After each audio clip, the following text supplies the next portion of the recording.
The Donkey and the Stick, written by Sudha Murthy. Aji was on an outing with her daughter and daughter-in-law Sumati and Subhadra. One lived in Bangalore and the other in Mumbai. They were returning the next day as they had used up all the leaves their officers had given. The children would remain at Shiggaon, though, with their grandparents. Everyone was looking forward to this stage of holidays. The children, because there would be no parents telling them what to do, to Ajji's delicious food and to fun outings with Ajja. The grandparents too were looking forward to having children to themselves. The rest of the year it was only the two of them in the house. As Ajji walked with the two younger women, they talked about how difficult it was for them to manage the office work and the children. Ajji listened silently. Then Sumati said, "But they are so good when they are with you, Amma. How do you manage them so well?" Subhadra nodded. "I have read so many books and articles to find out about this, but nothing works the way it is written in books."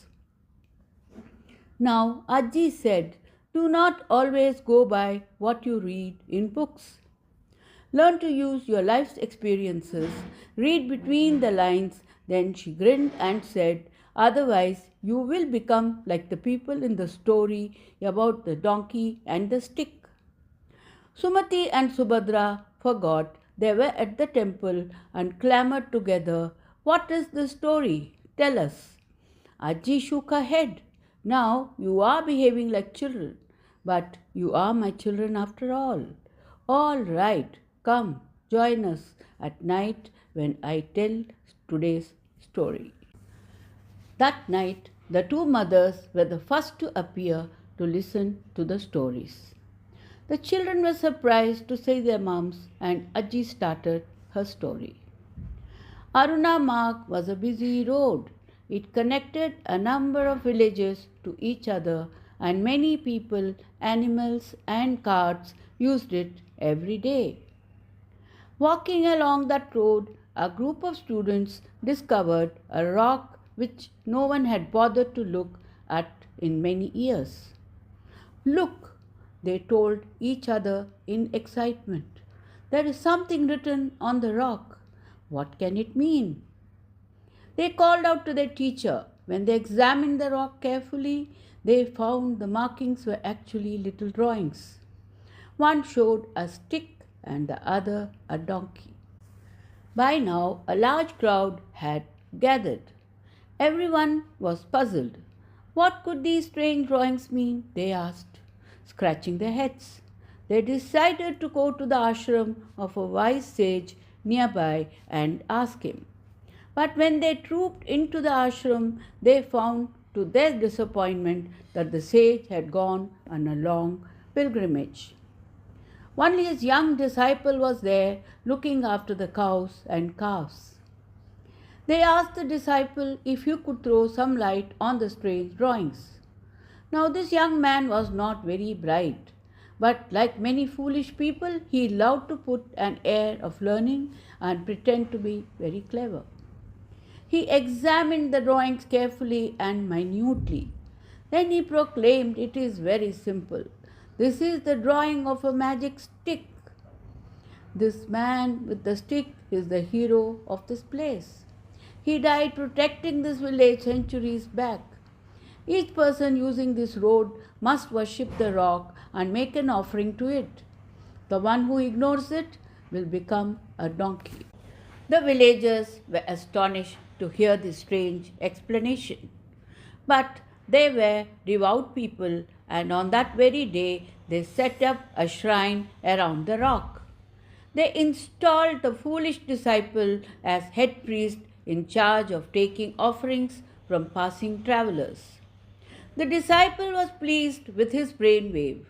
Of course, he did not know what the silly drawings meant, but he no longer had to run after calves and get kicked by angry cows in the ashram.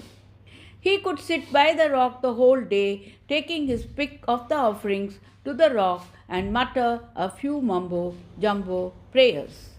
His happiness lasted a few months, till the wise old sage returned to the ashram. The old sage was annoyed to find his disciple missing and his beloved animals roaming around uncared for. Then he looked into the distance and saw a large crowd gathered by the road. He went to investigate and found his missing disciple there, looking happy and well fed, busy accepting offerings for a rock. He stood watching for a while. Then he walked up to the rock and closely examined the pictures. Without saying a word, he picked up a stout iron rod and, to the astonishment of the gathered crowd, started moving the rock. Many came forward to help him, and when they had been able to move the rock, they found a pot of gold under it. The sage said to the people gathered around him, the pictures meant you had to move the rock with an iron rod and find the hidden money. If you didn't, you were all like donkeys. You should not follow rituals and the words of others blindly.